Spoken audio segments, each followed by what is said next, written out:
Welcome to another episode of Rooted and Rising. If you're new, this is a space that we've created for Christ followers to share their God stories. I'm Kelly Beckert, and I'm here with my co-host, Melissa Ordaz. Hello. And our very special guest. She is a friend of mine. She's somebody that I've known for a long time, actually as a student first and as an employee. And she currently serves as City Councilwoman in the city of La Mirada. We're blessed and excited to welcome Michelle Velasquez Bean. Thank you. Hi. Good to be with you. You're amazing, brilliant women. I'm excited to be here today. Thank you so much for being here. We're excited. We're excited to have you too. We're so excited to have you. I mean, I've just heard so many amazing things. So I'm so excited for this conversation. Yeah. Or do you want to say? Well, I was just going to say, you knew her when she was like 2, I think. Yes. Yeah. So she remembers you as being much taller. And you much shorter. Yes. So this is a fun full circle. It's fun for me to see you guys be able to connect too. So yeah. Are we starting with that? Let's go ahead and dive in. Yes. Okay. So we like to start with some warm-up questions. Okay. That are just kind of a little fun and zany and just hopefully get the creative juices flowing. Okay. So we're going to go with, if you had to pick one food to eat for the rest of your life, what would it be? Oh my goodness, Yeah, those I know. choices. Yeah. Well, I don't know if it's like particularly like one dish Okay. because my husband and I are very much foodies. Okay. So we like exploring and tasting and going to really amazing places. So I don't know if I could say one dish, but I would definitely say trying new things that I've never tried before, but also really fresh You things. have to pick one. Okay. One food. Okay. So the other day we were watching a movie and the movie, I know you have to reel me in. I'm a professor of English, so I'm going to have to like a story for everything. So we're watching a movie that centered and highlighted grandmothers and their recipes. And my grandmothers who raised me have now passed. And I am a little bit sad that I didn't take down their recipes. So if there was one particular dish, I think it would be like my grandma's pozole. And I really would love to go back in time and write down and tell my other grandma that she was from Boyle Heights. I was with her for, probably the first 5 years, in her home. And I used to see her cook amazing things that I didn't think as a child were that amazing. Yes. And so I want to go back and ask her, how did you make those nopales? Because I want to try them now. Yeah. Because when as a kid, I was like, And so now, so I think I would do definitely one of my grandmother's dishes, and my grandma Sylvia's pozole was amazing. So that would be it. Such a heartfelt Because it's like, answer. I love it. it's the heart, right? Yeah. It's like No, that's the heart and all the memories and everything that comes with a dish that just brings you comfort and joy to its like core. And it's also the answer of a foodie. I'm not a foodie. I like to say I'm sort of indifferent to food. My answer was bananas. So just for some frame of reference there. Your There's answer so is much much better. to do that you can bring in a dish. Your answer was much better. That would be a good answer for fruit. What's your favorite fruit? And there's the teacher in you. That's a terrible answer, but it would have been good had the question been. Yeah, no, got it. So Okay. funny. We're taking a quick break to tell you about something we think every young family should know. If you're a parent of a little one, newborn through 6 years old, Heights Christian Schools is here to partner with you. Our preschools offer safe, loving environments where faith, learning, and play go hand in hand. With locations across Southern California, you'll find a campus that feels like home. Learn more at heightschristianschools.org, and let's grow together. Now back to the conversation.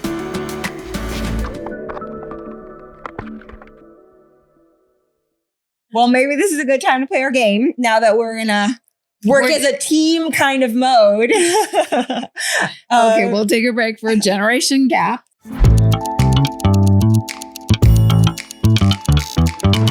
So what it is that we have a word or a short phrase, and for like a younger generation, the way that they would say it. And then you have a word or a phrase that is the same sentiment, Okay. but for an older generation. Okay. And we're going to collectively try and guess what what the sentiment is that's behind it. So we'll read ours, and then maybe we'll kind of see, like, you can help us. We're all on the same team. Maybe we can kind of see what, if we think we know what it is, and then you'll read yours, and then we'll kind of see if that figure it out. Yeah. Okay. All right. All right, So you the go ahead. first one is touch grass. So what do you think? What does touch grass mean? Hike. Football. I don't know. You think it means tiger football? No, I'm totally Does joking. it mean like, what do you what do you know what that means? No. Touch grass. So does that mean like go sit down? Honestly, I have. All right, what's your word? Turn it over and you'll see your first word. Get a grip. Oh.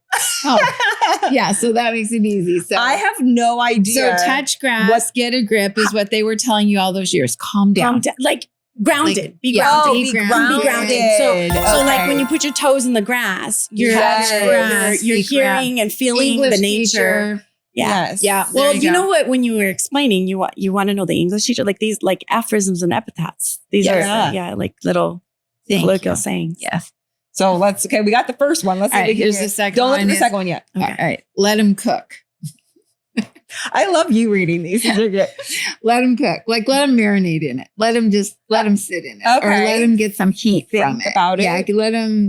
Let him. Do you have any? Yeah. Oh no. All right. What's your? I would be on the same Yeah, that line. makes like sense. you're they're getting in trouble. yeah. Or get in trouble. Get in or- trouble. or face think their about- consequences. Okay, the first one or that you said, like, marinate think about it. Yeah. Let him cook on it. Okay, let those it are two marinate. different, but yeah. Okay. Well. Oh, play it out. Oh. Yeah. So just like let it ride. Let's see how it. Let's see how happens. it goes. Yeah. See how it goes. Okay. Let him cook. Let it ride. Is that good? Let him do his thing. Oh, let him cook. I gotta remember that. Next Please person- don't start saying these. When Steven has to have it a certain way, I'm gonna be like, let him cook. He's our producer. So Now in this new role, I have more of a social media presence. And so this is newish to me.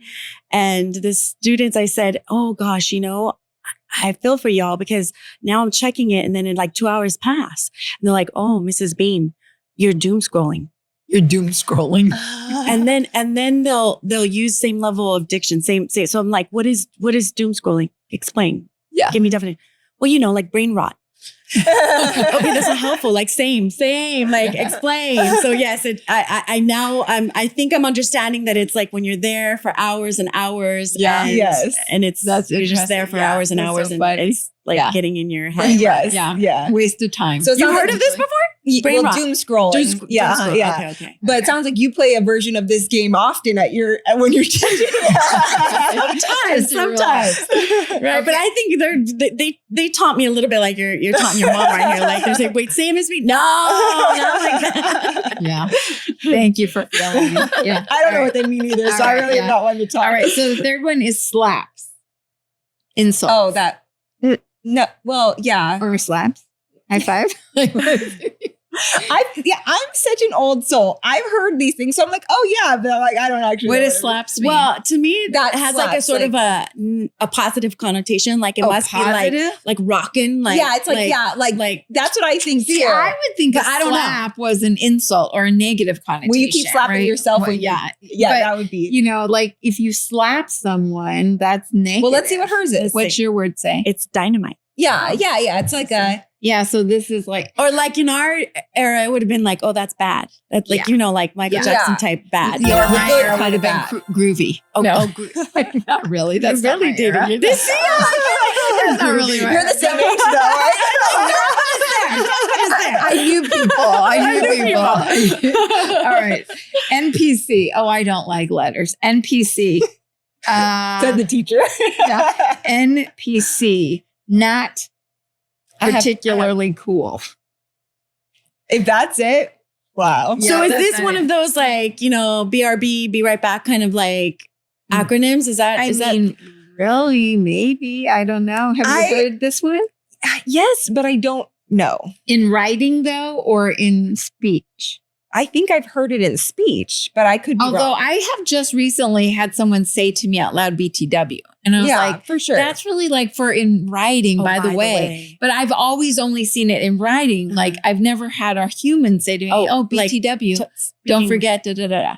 I was like, did you just say BTW? And it was a young girl. And she's like, yeah, by the way. Okay. So wait, I don't what know are the what this letters means. again? NPC. What you're saying. Maybe that'll help us. What? Well, let's hurry. I don't have. I think I know what it is. What is it? Is it not particularly concerned? Oh, is that what it is? No, I don't know. I don't know. That seems way too polished. But what does yours say? Square?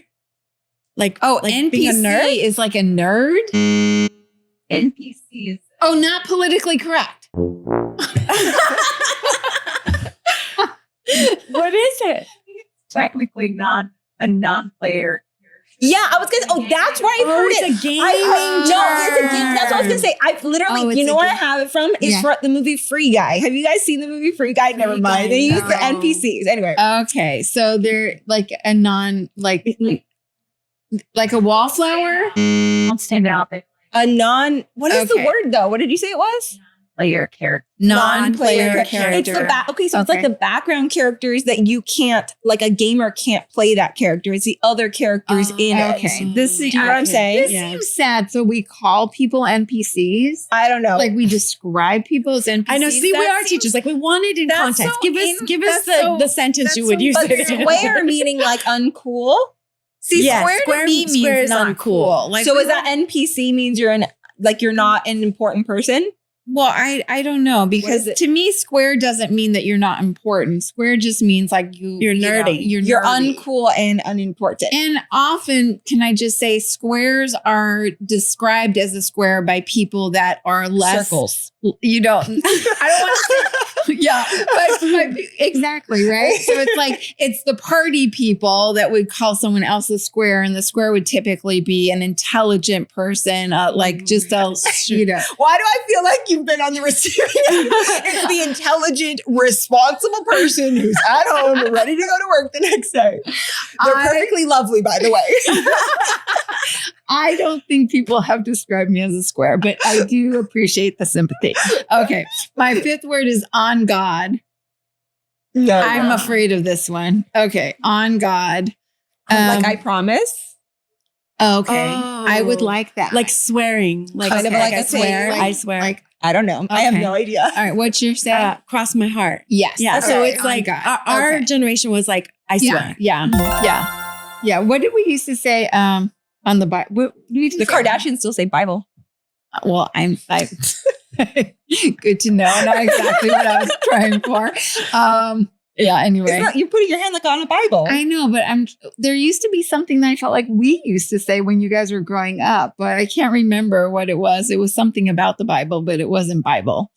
No idea. Anyway, I can't remember right All right. now. Is that it? Yeah. We did it. We are so hip. So I think what we've proven is we're not as young as the youngs, and we're not as old as the olds. We're probably just all three of us, right? All three of us, same age, right in the middle. Right in the middle. Okay. Yeah. Well, that wasn't that fun. Okay.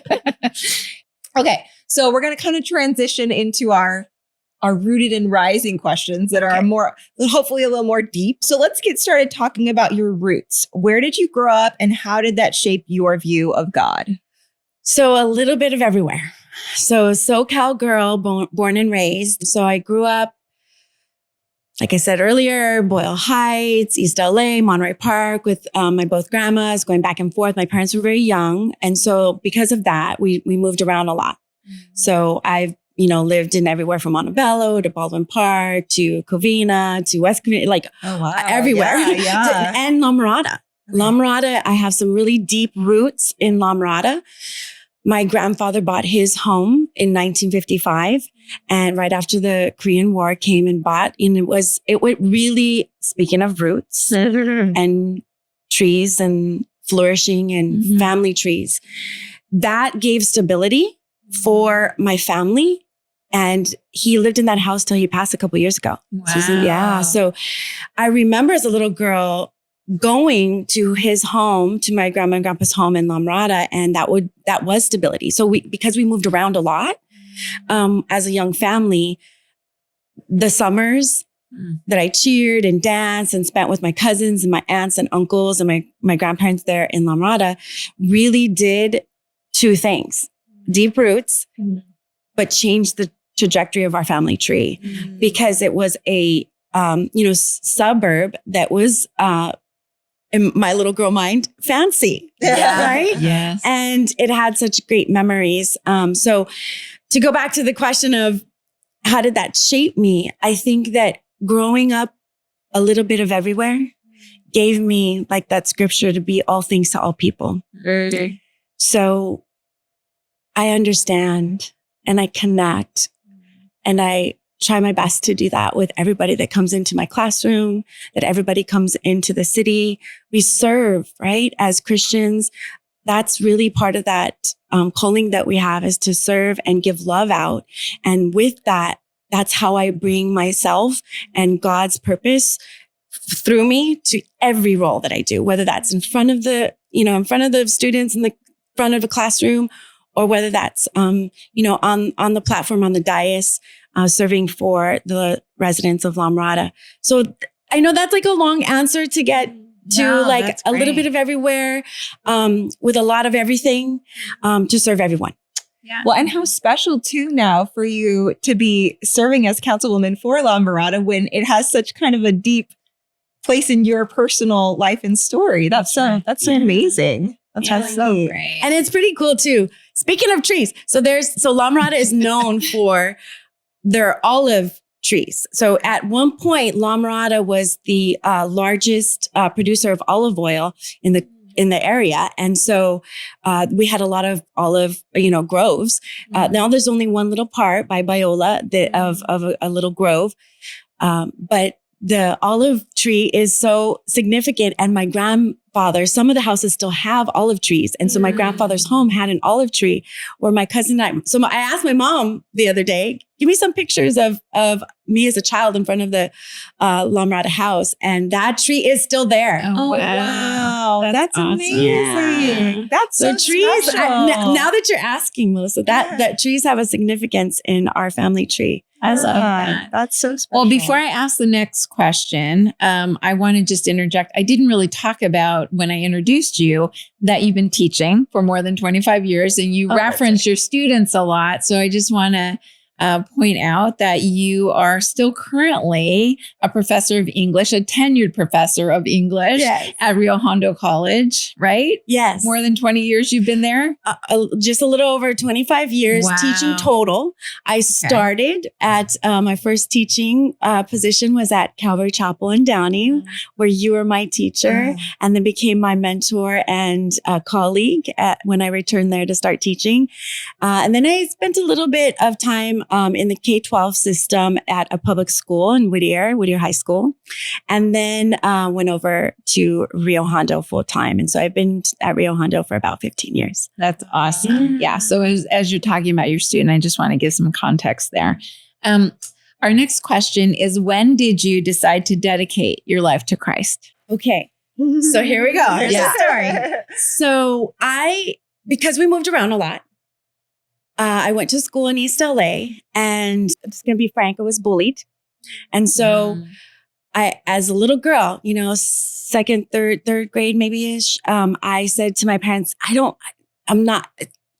the kids today say vibing, right? But I would say back then, I don't know how I said it, but I was not vibing with the students, my classmates. My teachers were great, but I expressed to my family, to my mom and my stepdad, Gil, who's amazing.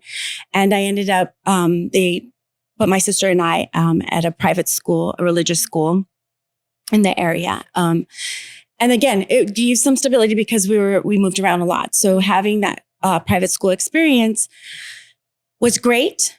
And there was religion class. And I'm sure they taught us really amazing things. But when my parents went from that particular denomination into a non-denominational church, the Calvary Chapel system, they started taking us to Sunday school, dropping you off at the schools, the church side for kids. And there, was it Pastor Rudy? Was it Pastor Rudy back then, or was that No, before because Pastor it Rudy? wasn't Calvary Downey. Oh, okay. It was okay. another Calvary. Okay, gotcha. Yeah. And so I could say it. It was Raw Reese. So it was back then. It wasn't Golden Springs. We were in the West Covina side. Yes. And so I remember vividly that I don't even know who it was fourth grade maybe. The pastor, the school leader, the church leader, the Bible study leader, Sunday school leader, put up on the board a cliff, and then I remember that. a cross that connected the two cliffs. Mm-hmm. And I'm sure he might have said like sin and redemption or whatever the words were on each cliff. But I remember as a little girl, I must have been maybe 9, 10, 11, somewhere around there. I remember that moment. I vividly, I can't remember my age exactly, but I remember the moment. Yeah. And I remember thinking, really? Wow. And it was the first time that I heard about Jesus. So again, as the students would say, no shade to any other denomination. It's just, I wasn't hearing it. Right.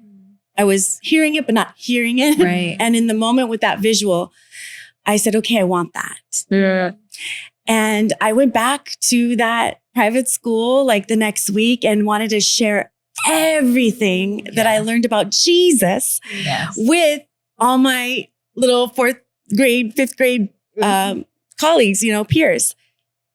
And I also vividly remember one of my good girlfriends saying, we don't like this. We don't like how you are now. We like the other Michelle. Interesting.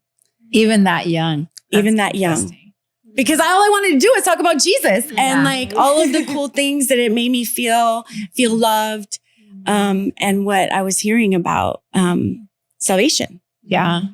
So needless to say, we only spent another maybe couple of years at that particular school. And then my parents decided to send us to Calvary Downey. And so it was in junior high that I started Calvary Downey, and where I met my husband. Yes. And we are still together 32 years later. 32 years married. That's wild. But he was my first boyfriend ever in 8th grade at Calvary Downey. So there's a lot of connection and lots of fruit that have come from this tree of Calvary Downey. Yeah, that is wild. And it's so funny, even when I hear you say things like that, because my first encounter with you was as a student, right? But it is so different because I was a young educator and you were in junior high or high school. So like we've been married 40 years. And so I listen to you say that and I go, oh, well, like we're not that far off really, but it seemed like a greater age gap earlier. In other words, I'm kind of your age. I like that. I don't know if she would say that's the takeaway. But I think everyone younger than me is the same age as me. And I think people that are older than me are old. So. Well, if I could get to the wisdom that you've imparted to me from early on, yes, and to be in that same circle with you. Look at the way she just wrapped that up with a bow for you. Look at that. Thank you. Yeah. It's true, because if we could talk about all the things with her notebook at the back of the class, evaluating me as a new teacher. Oh, wow. And I do say I'm so sorry to any of my students that were early on, because you are learning, right? It's a practice as an educator. And so those first couple of years were rough, and to have you there kind of guiding me along the way. You were always a natural though. I feel like the thing about teaching is you love people. You loved God and you love to talk, right? And so it's perfect for me. Now that you put it that way, literally all the other things are the things you can teach. I feel like having a teacher that loves you, loves God, and can communicate well, like that's what you want. And not everybody that feels called to teach has all of those things. So I've definitely mentored people over the years where you're just like, okay, this is going to be a long process. You were always natural. Thank you. Thank you. So let's go on then and ask you, and who taught you how to pay attention to God in your life? Perhaps it was that Sunday school teacher. Perhaps it was somebody else. I would say it was my grandmothers. Because even though they were not both of them, in the same denomination early on, that level of love, that unconditional love, that agape for every single person was the foundation to, I really honestly believe, who I am today. I love that. I love that. Yeah. Yeah. And it's so funny because it stirs up emotion in me too. I feel like I have the same story as my grandma's the one that led me to the Lord. And I think about my grandsons and like, that's what I aspire for them. Like, I know I have this unique opportunity to pour into them in a way that they'll carry for a long time that will have so much impact. So that's what you had with your grandmas. I love that. And they were both, my grandmother Sylvia, she had imparted her wisdom into my mother. And so having my mother as a role model. So the women in my life are those who are not just Proverbs 31 women, because yes, they can maintain a home and they can do all of the beautiful things that they do as mothers, but even more and beyond their identity as moms, because they are amazing moms, is that true core of loving every human being. And that is what I have the privilege and the honor and the deep respect to continue to spread. That really is important to me, to take that lineage of amazing women and continue to show other men and women that this is a role that anyone can hold, whether that be at the front of the classroom or on the dais, that anyone can be there. And those two women were trailblazers. Yeah. Oh, I love to watch you talk about them. That's so special. Amazing. That's getting me crying. Yeah. What do you think? And maybe this ties to some of the things that you saw in their life, maybe not, but do you have like a habit or hobby that you do that's become like amazingly sacred to you? I have a mentor named Mirada. And Mirada has been in my life a little less than a decade. And she's another faculty member professor up north. And she has really poured into me, and such a patient woman. Because some of that, we all can talk about it openly on this podcast, the sin, right? The sinful nature will creep up, and some of those weaknesses. And she will call me out, but more of a call in. Like a loving way to say, have you thought about this? And with another friend, his name is Luke as well, a counselor by trade. And so they both have encouraged me to learn more about mindfulness. And so one of the sacred things in my life that is a little bit, new and shocking to me was this idea of breathing and mindfulness and centering and grounding yourself. And I literally remember the moment that Luke was like, stop, just take a breath. And I was like, I'm breathing. Yeah. And so when he's like, I want you to Google mindfulness after we have this Zoom call. And I did. And I was like, oh, okay. Yeah. So now combining that with the beauty of our spirituality and our love for Christ, as we are whole human beings. So the logic and the way we've learned and the degrees that I have and what I do for a living, that's all polished and years of experience. The heart, I'm a loving person. We talked about the foundation that my grandmothers and my mother and all my sisters, all my aunts and uncles, they've all poured into me. But putting that all together with the spiritual aspect in a new way, grounded in some mindfulness, which is connecting it all, right? With the breathing. And just really I now call it and there are some, and by no means am I an expert in any of these things, nor profess to be, but just trying to experience and practice. And so I call it like a breath prayer. So if there's any time that I'm having a bit of anxiety, which is real and human, because we're human, or if I get nervous or just need a moment to really just settle, I just engage that mindfulness breathing, say a breath prayer, and just say, okay, Lord, help me to get through this. That's very sacred and new to me. That's awesome. In a more powerful way than ever. Yeah. In the last, in this season of my life. Yes. I love that. And I think it's also so interesting because our bodies are formed by God, obviously, and that breathing pattern and just that process. I remember when we first brought some in-servicing to our classroom teachers, centered around brain control and kind of the breathing and all that. And there was a little bit of like, honestly, pushback because some of them felt like it seemed or sounded to them like a little new agey, right? And I was kind of surprised by that response. And, when you step back from it and just recognize like, this is how your bodies work. God designed it that way. And whether it's Jesus taking off to go into the wilderness by himself, like, what do you think he was doing? Like he was going off to be quiet and still and practicing that. We might have articulated it differently, but it's exactly the same thing.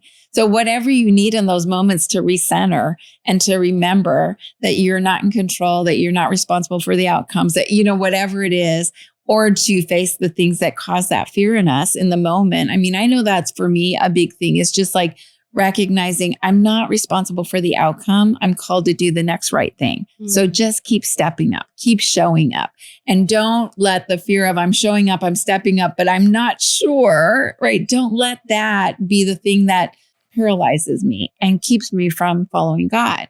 And when I do that, that's part of honestly why this podcast came to life, because later in my life, when I started being braver in new ways and started being willing to step out and trust God for really, honestly, more than I could hope, think, or imagine. Not something that we just said, quoting Ephesians 3:20, but really stepping into situations where everyone around you is like, that's impossible.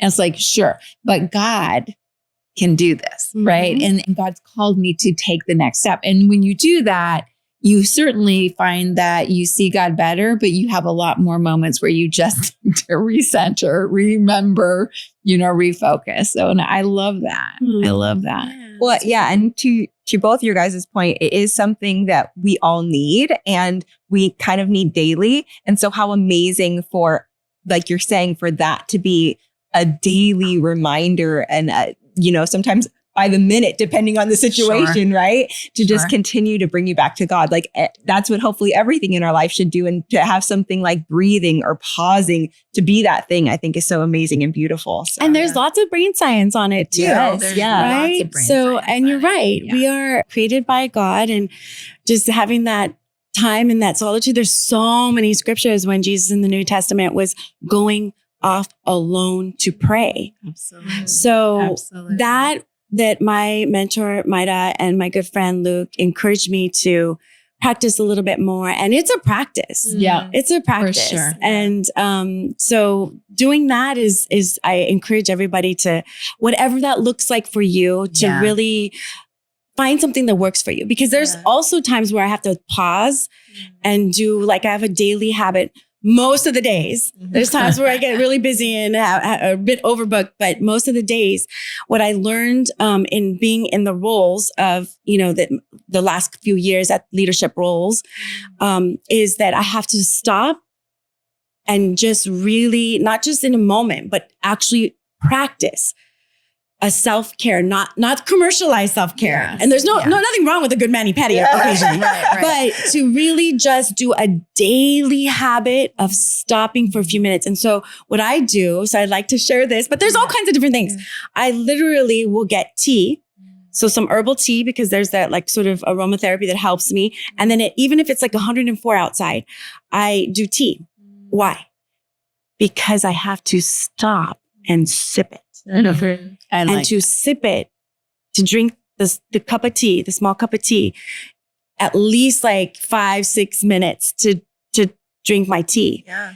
And then I just, no matter what, I tell myself, and my girlfriends will know too, if it's, it's about between 5 to 7, somewhere in there that I stop and have my cup of tea. So if they're texting me, are you having tea right now? Yeah. And then I'll say yes. And they're like, okay, I'll text you in 5 minutes or whatever. Yeah. So then you have a level of accountability as well. So I have a really good huddle of amazing humans in my life that have just, like I said, poured into me and continued what my grandmothers and my mom have done. And I realized too that you need more than one person. Yeah. You need more than one person. And that's important you have the roots, but you need all those branches to help you to bear that fruit. We were created for community. Yes. Yeah. And different people in our community, in our huddle, in our circle, meet different aspects of need and use us to meet different aspects in other people's lives. No, I love that.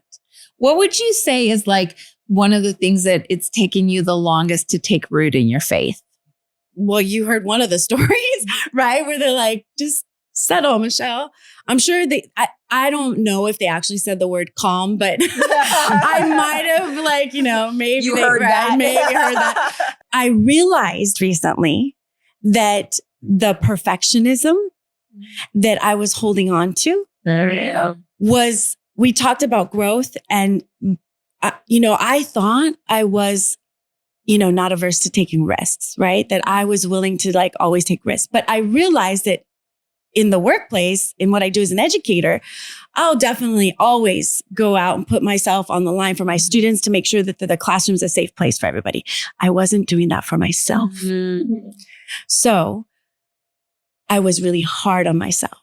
So that voice in my head was saying really negative things. Yes. Yeah.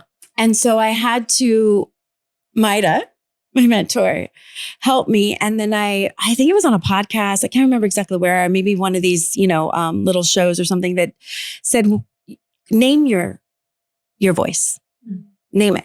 So y'all can call it whatever you want to call it. I had a name, and the name that this podcaster like suggested was a name that I have a dear friend. So I wasn't going to name my voice that name, but I said, okay, I'm going to call it this name. And so I named it. And I said, no, every time that voice came up with, you got to be better. Make sure you're perfect. Is the hair out of place?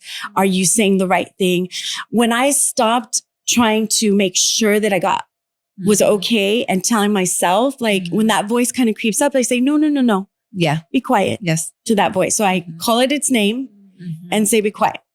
And however you all may take it, maybe it sounds a little bit what other kind of way, but it was so helpful to me. So whatever helps you, anyone out there to really just go, no, because I am the daughter of the King of all kings. Amen.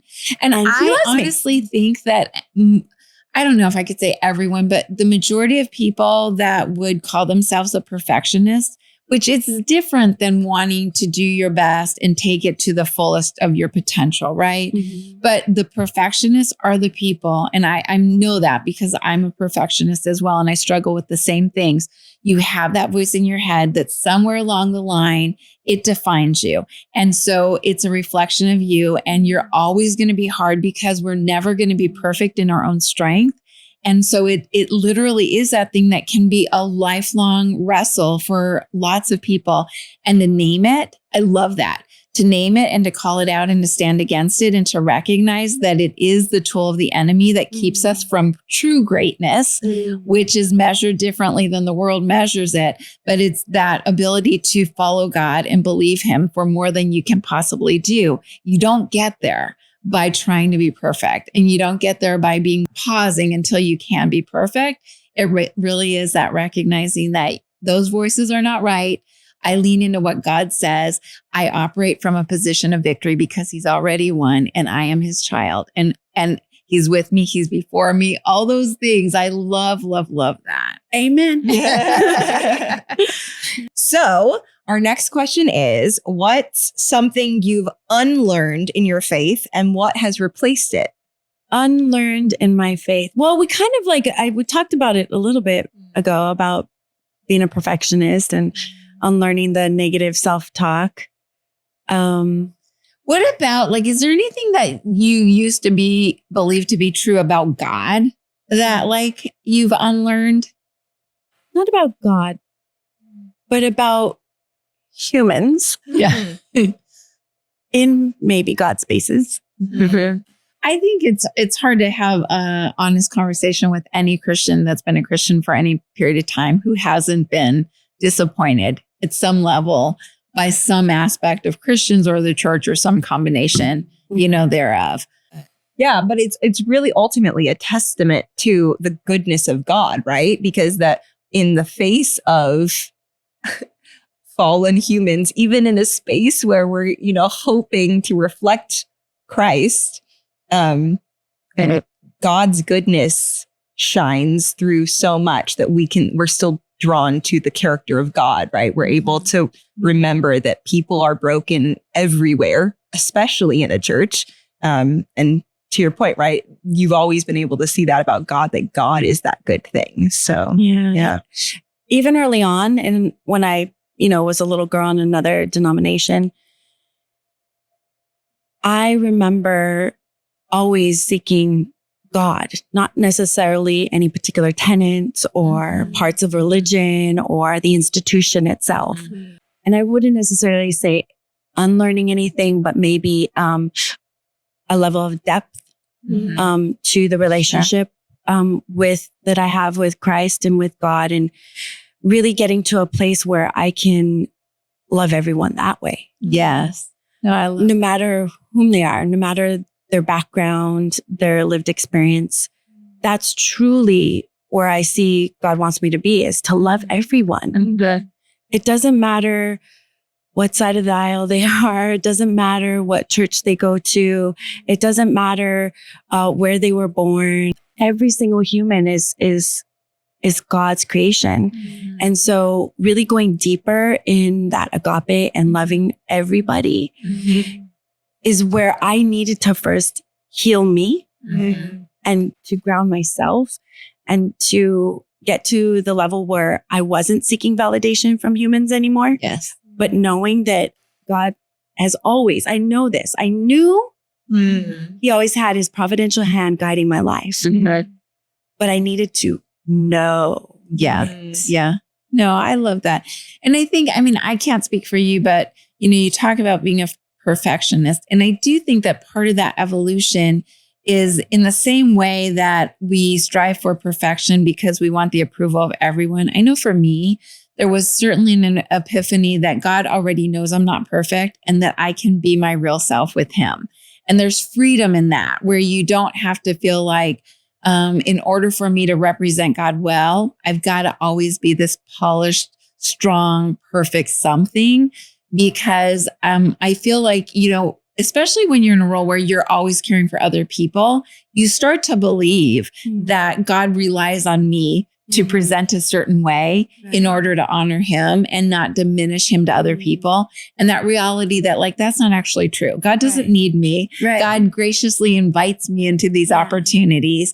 And the most authentic version of myself is the most powerful tool in being the hands and feet of how he loves other people. Thank you for sharing that.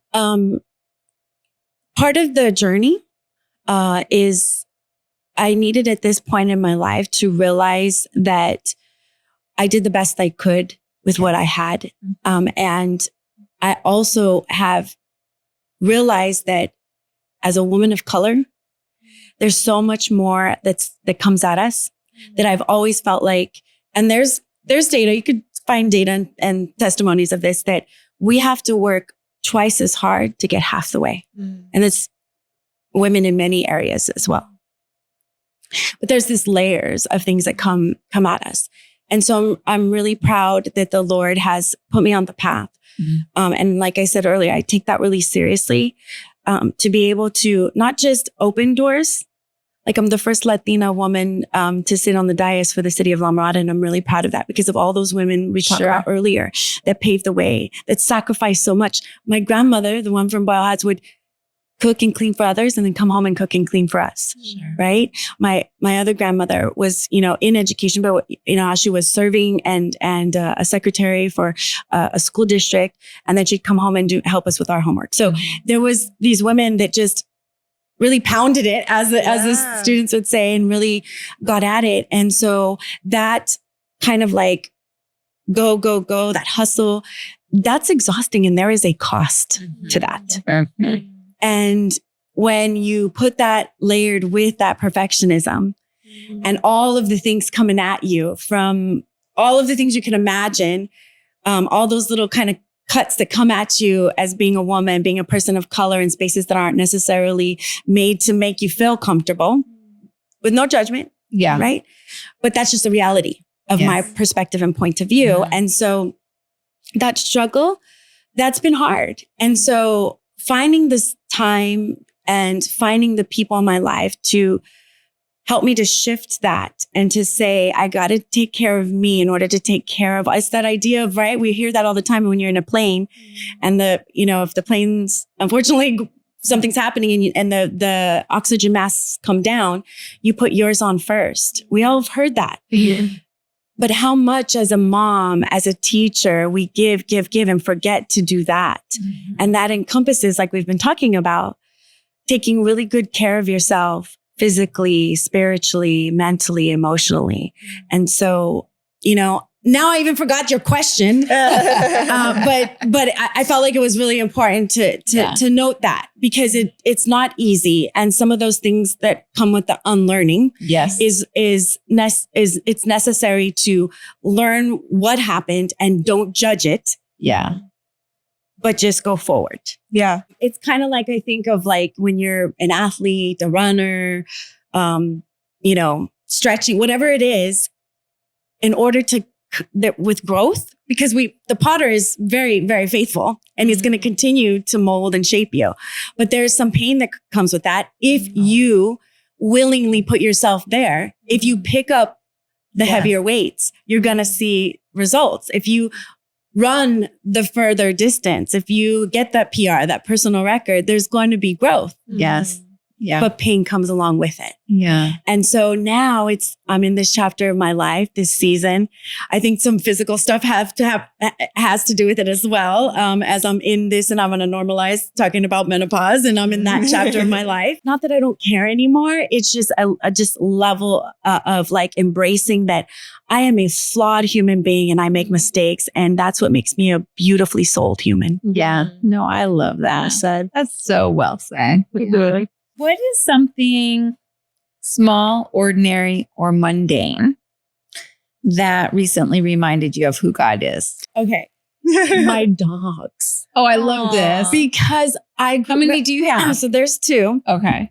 So I grew up moving around a lot. So we didn't really ever have pets. You could do it in rentals, but we just didn't. And so when we bought our first home in La Mirada, my husband and I, a little less than a decade ago, about 9 years ago, my husband had a dog growing up. And so he said, let's get a dog. And so we end up getting 2 dogs. Yeah, you have to have 2. Right? They have to be buds. Yeah. And so they're buds. It was a lot. I'm gonna be honest. It was a lot having these dogs when you've never really grown up with pets, right? And then being an educator, usually the beauty of the position that I have at the college that, I have a little more flexibility. So as everybody's off going to school and work, when we first moved there, I was the one left to feed the dogs. Yeah. And I was like, wait. Yeah. And my husband teases me all the time because like, you're always giving the dogs a hard time for like, taking your time. But I'm the one that, if we're at a particular store and there's like treats, of course, I'm going to get them the treats. Sure. Of course, I'm always thinking about them. I have no grandbabies yet. So these puppies, I call them puppies, even though they're 8 years old. They feel my energy. Yeah. Yes. Yeah. I don't know why they make even thinking about it makes me cry because they know when I am sad. They know when I am stressed. And they try to help. Yeah. Right? My son taught one of them to, instead of bark, if he needs something or if he likes what you're doing, is to lick your hand. He actually will, in his love is to lick you. So if I'm sitting there like last night trying to manage and juggle all the things we do as amazing women and feeling a little stressed, he came over and licked my hand and I knew it was him saying, you're going to be okay. Aww. And sometimes I think God sends like other humans too. But like in that moment, that puppy was, saying you're going to be all right. It's going to all work out. Were you a dog person growing up? No, because we never had pets. Well, and it's wild because me too. Well, I had pets when we were growing up. We were super poor. Looking back, we shouldn't have had pets. We never groomed them. We never took them to the vet. Like we couldn't afford to take care of them. And we had a lot of pets because now I understand when they got sick, they just disappeared. I'm sorry. Right? So growing up, we had pets around, but I wasn't a pet person. Then when raising our kids didn't have pets. And then when Melissa got married, one of the first things that she did is she and her husband went and got a dog. And eventually their dog, Mickey, they were going through some transitions they lived in a condo. Mickey ended up coming to our house, and Mickey kind of became my dog. And then we got a second dog that was Mickey's companion. Yeah. But when I was diagnosed with cancer and when I went through all of that, Mickey was by my side constantly. And I got so close to him, and we lost Mickey about a year ago.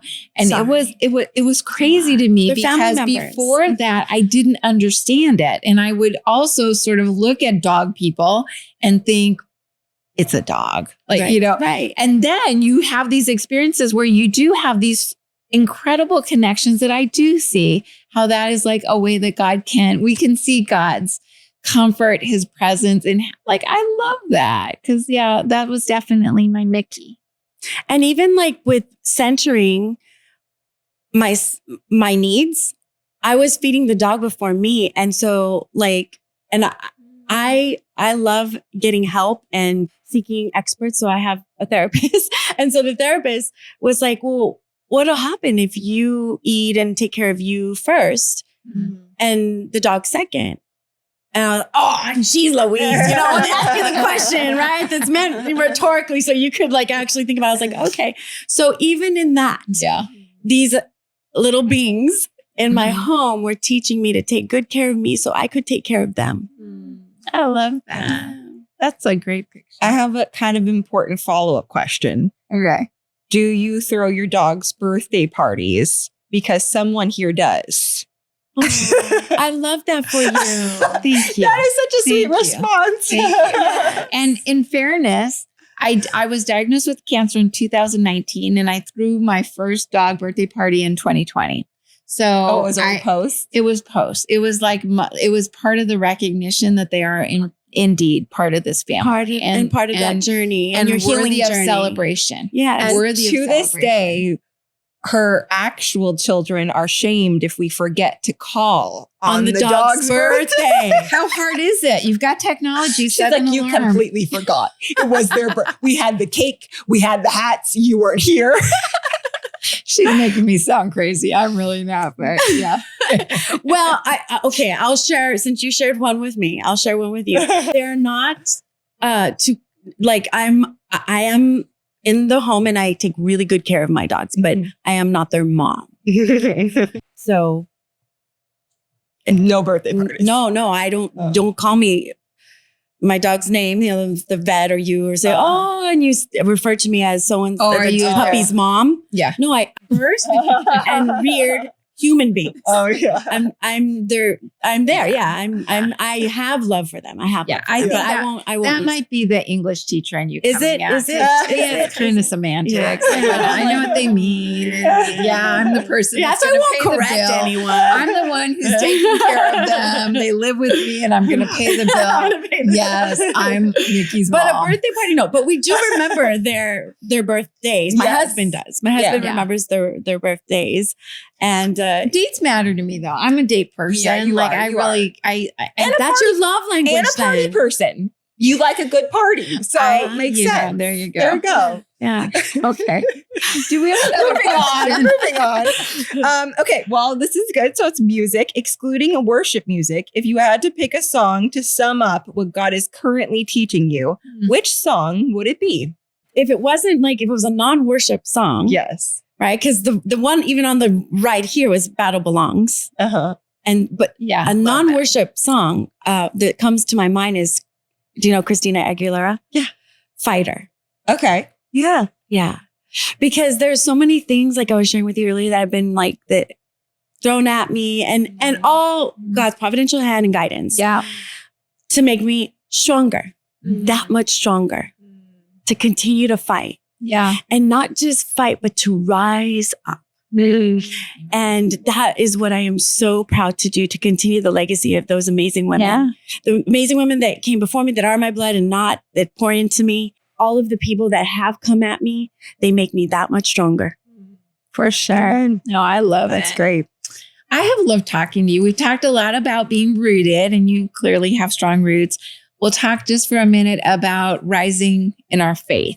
So if there is one reminder about who God is that you'd like to leave with us today? Like a God is blank. What would that be? God is love. Yeah.